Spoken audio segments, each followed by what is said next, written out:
नमस्कार, मी डॉक्टर शरद देशमुख, पोट आणि liver specialist, मेडिलिव्ह hospital, Nashik.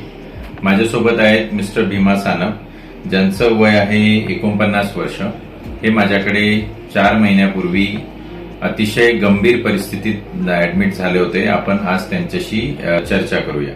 Sir, माझे नाव भीमा सानप. मी राहणारा गुळवंज पश्चिमनगर.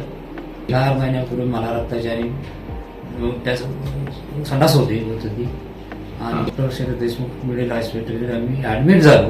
परिस्थिती अतिशय गंभीर होती आणि सरांना मला एंडोस्कोपी करून माझं रक्त थांबवलं. तर हृदय बंद पडलं होतं, वाचू शकत नाही अशी माझी बरीच परिस्थिती होती. तिथून मला सरांना मला जीवनदान दिलं. नंतर मी बरा झालो. माझ्या मुलीचं लग्न केलं, जबाबदाऱ्या पार पाडल्या. मी आता रेग्युलर सरांकडून ट्रीटमेंट घेतो. मी बबन मल्हारी भागवत, राहणार गुळवंज, तालुका सिन्नर, जिल्हा नाशिक.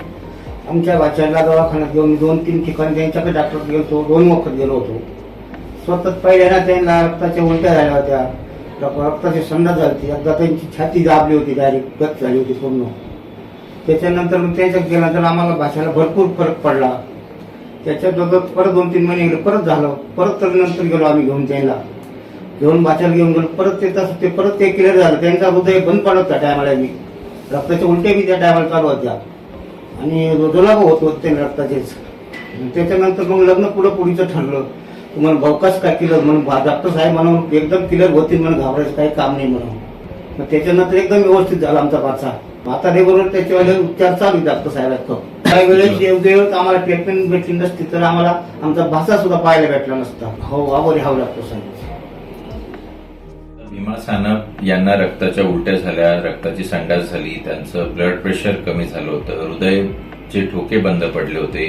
तर आम्हाला CPR करून हृदय चालू करावं लागलं आणि अतिशय गंभीर परिस्थितीमध्ये इमर्जन्सी एंडोस्कोपी करून आम्ही त्यांच्या अन्ननलिकेतील नसा बांधल्या, म्हणजे बँडिंग केली आणि त्यांचा रक्तप्रवाह थांबवला. त्यानंतर ते बरे झाले.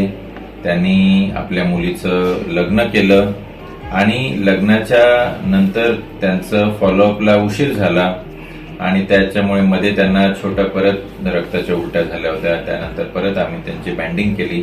तर माझं सांगणं असं आहे की बाबा, जर एखाद्या व्यक्तीला लिव्हरचा त्रास असेल आणि त्याला रक्ताची उलटी झाली असेल तर त्यानंतर डॉक्टरांच्या सल्ल्यानुसार परत आपण त्यांची एंडोस्कोपी करून घ्यावी. गरज असेल तर एंडोस्कोपी व्हरायसेस जर असतील किंवा नसा फुगलेल्या असतील तर बँड करून घ्याव्या, जेणेकरून आपल्याला असा परत त्रास होणार नाही.